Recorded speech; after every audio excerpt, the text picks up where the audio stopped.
Welcome into Texans Today, everybody. I'm your host, Jeremy Chuggs. Coming up on today's show, got a little bit of a different show on tap for you. I did a little film review around the Texans and Lions game. I know I'm not the biggest film review guy, but I saw some tweets and some clips on Twitter, and it made me think, maybe I should go back and rewatch some of this game and, kind of break down some of my thoughts through it. So I usually kind of go back and watch some of the film, but I kind of wanted to give y'all some thoughts that I had after this game and some stuff that we should be really looking forward to and some stuff that should be a little bit troubling moving forward around this Texans team. Before we get going, though, I want to start it off a little Texans trivia action for you. Where does J.J. Watt rank all time amongst Texans in pass breakups? Let me know. Do you think he's number one?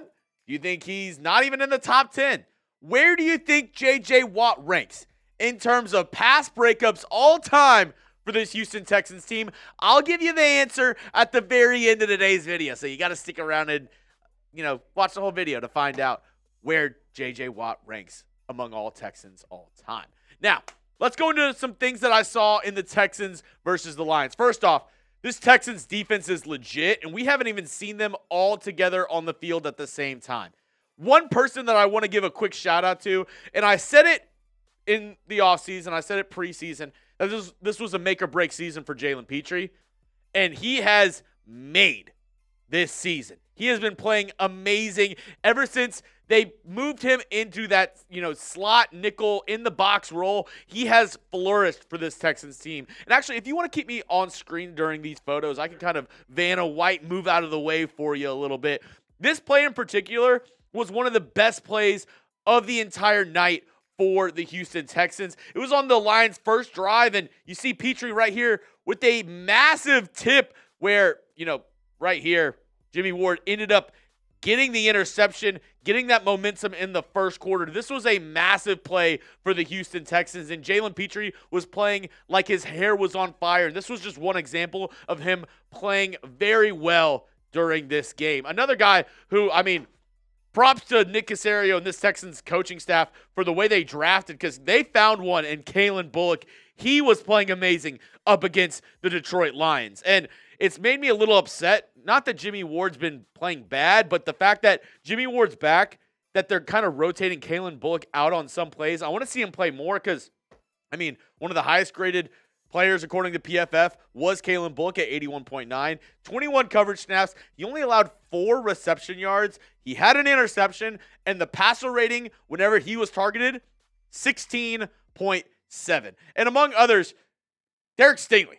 He's quietly had one of the best years at the cornerback position, in my opinion. It gets overlooked sometimes because he had that one play up against the Patriots where he got burned, but first in completion percentage against, 49.1. He's also first in the NFL in yards allowed per target.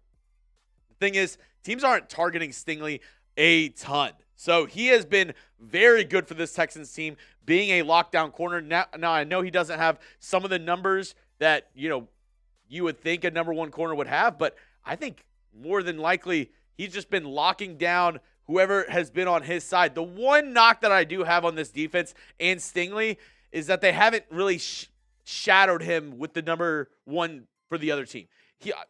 In that Jets game, it was really upsetting whenever Devontae Adams got that touchdown and he wasn't one-on-one with Devontae. That was one part where I'm like, I wish sometimes they would just let Stingley shadow whoever the number one is on the other side and let him go to work up against them. But I'm not the one making the calls.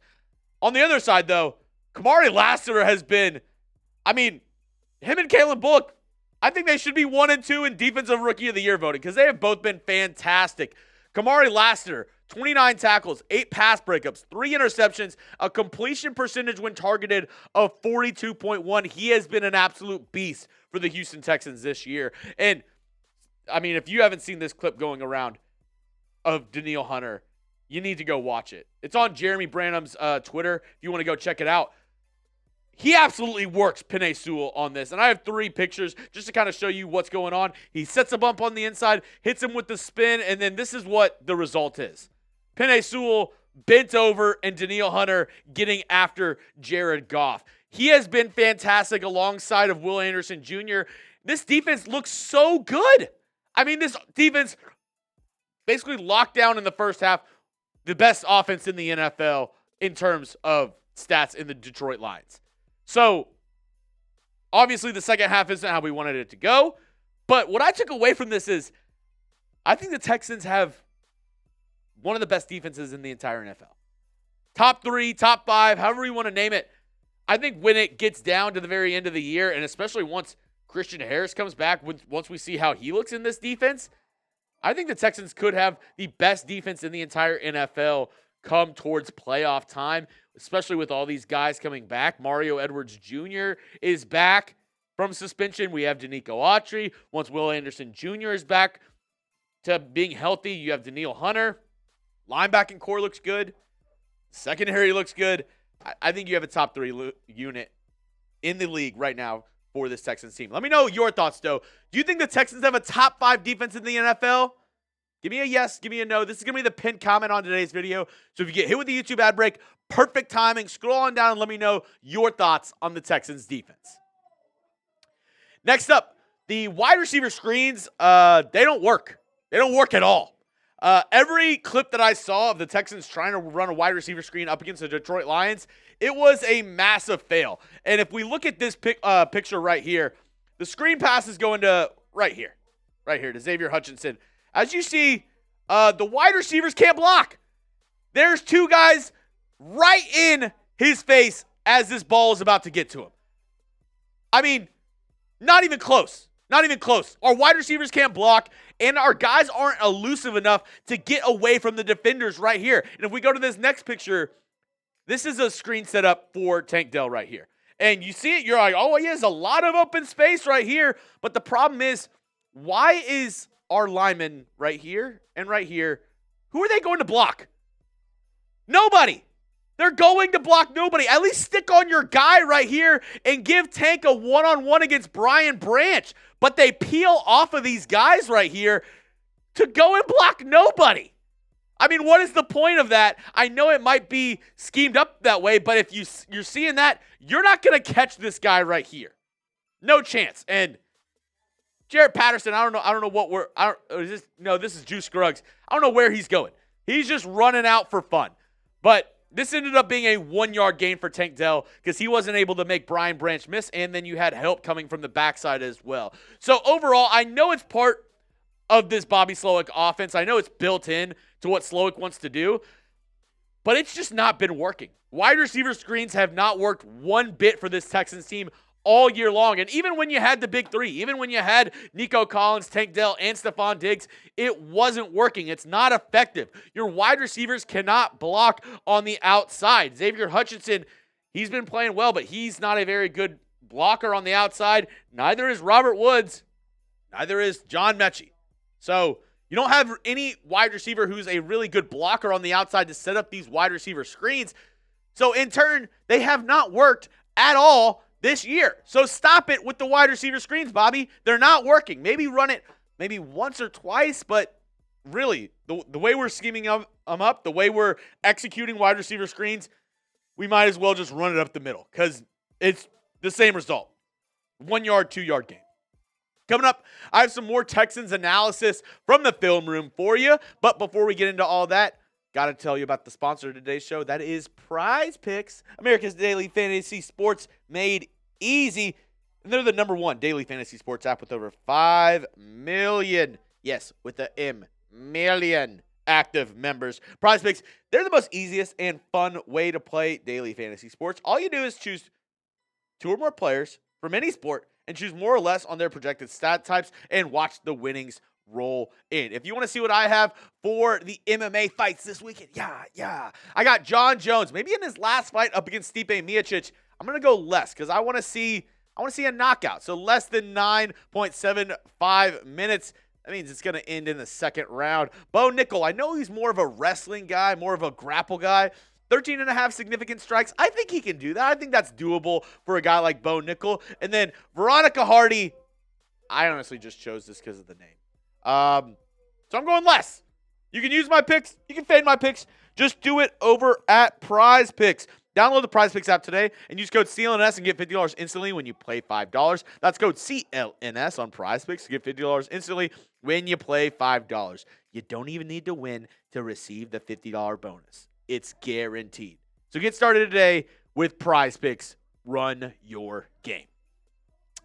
The next observation that I've seen, and this is something that I've kind of seen throughout the year as well, the pressure is starting to get to CJ Stroud. It is starting to mess with him a ton, and we see it on plays, and especially this one in the second half. I know you've seen this one a ton where CJ Stroud, it's a rollout. He has Tank Dell. Looks like he's wide open. And he ends up kind of lollipopping it, and Carlton Davis picks it for a touchback. And you see, the problem is he has him wide open, but he's been pressured so much this year that I feel like CJ's afraid of getting hit. And you have this defender right here where it's not really an offensive line issue with this play. It was a rollout. He was the end on this side. He didn't bite, so he rolls back, and he's coming back to get CJ Stroud. But Stroud is afraid to reset his feet and let it fly. So he doesn't set his feet. You see his feet right here? They're not set to where he can throw to that corner. They're still looking in this direction. So he doesn't set his feet, and he tries to just use his upper body to fling it in there. He doesn't have enough under it, and Carlton Davis is easily able to retrace all the way back to over. Well, my hand disappears. All the way back to over here and get the interception. So that's one of the biggest problems with this offense is the pressure that's happened on CJ Stroud throughout this season.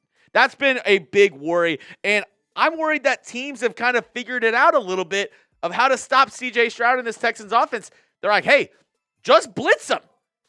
He's the second most sacked quarterback in the league behind Caleb Williams. He has 38. Stroud has 34. Watson, with missing a couple games, he still has 33, which is wild. But, I mean, like I said, it seems like teams have kind of figured it out. And this is the worry with second-year quarterbacks is you get more film on them. You get more film on the offensive coordinator and what they do with this quarterback and take away things that they like to do. And the thing is, with CJ Stroud, the more pressure they brought on him this year, the worse that he's been and the worse that this offensive line and offensive unit has been. He leads the league in times hurried this year, and he's third in the league in the most blitzes against this year. So teams are blitzing him at the third most rate, but they are hurrying him the highest amount in the entire NFL, which we've seen. I mean, he's been sacked so many times, and then the times he doesn't get sacked, it's just like a nothing play. He has to roll out and throw it out of bounds. So the pressure is 100% getting to CJ Stroud, and it's hard because the configuration they had at offensive line this past week with Jarrett Patterson at center and Juice Scruggs at left guard, they were better in pass pro. But you sacrifice the run game when you do that because Juice Scruggs, I'm telling you this right now, he is no run blocker. He is no mauler. He's decent in the pass game, but he cannot run block to save his life. And that gets me to this last point. The Texans are running out of 12 personnel, and it just ain't working. I can't necessarily take credit for seeing this first. I actually saw this on Twitter from John Crumpler. He does some really good work around USA Today. But this is what he put, and he put a thread behind this with a lot more analytics behind it. But this is the main point. Slowick ranks second in using 12 personnel, which means one running back and two tight ends in a set. 34.4% of their plays. They rank 25th in passing success out of that formation, and they rank 23rd in run success out of that, not formation, but out of that position grouping. You can't run with the two tight end sets because the run blocking from the offensive line and the tight ends hasn't been there. And it's kind of been masked by Joe Mixon. He couldn't do that up against the Detroit Lions. They have really good sideline-to-sideline speed with their defensive backs who like to tackle, like Brian Branch, and their linebacking unit. So Joe Mixon wasn't able to kind of work around the offensive line and tight ends not being able to run block. And that's been another thing. A lot of 12 personnel, you've seen a lot of Dalton Schultz and a lot of Cade Stover. Dalton Schultz has not been a good run blocker this year. He's been decent in the pass blocking game. Run blocking, not so much. Cade Stover has been underwhelming in the run game as well, blocking. He's had some times where he's looked really good, but at other times he does look like a rookie. So it's made it really hard for this Texans team to get the run game going because it's not working out of 12 personnel.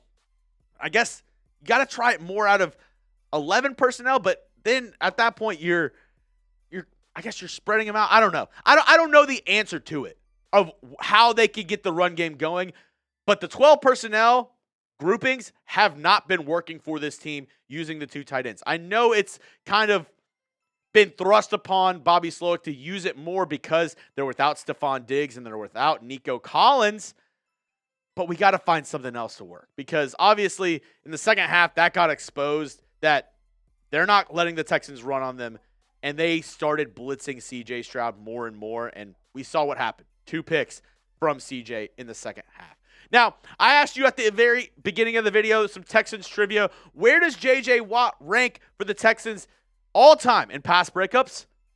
He actually ranks 4th, which, I mean, for defensive lineman is extraterrestrial. It is insane to be 4th in your team in pass breakups all time. He's behind Jonathan Joseph, who has 118, Kareem Jackson, who has 88, and Donta Robinson, who has 63. So J.J. Watt, 4th all time in pass breakups. Pat on the back if you got that one right.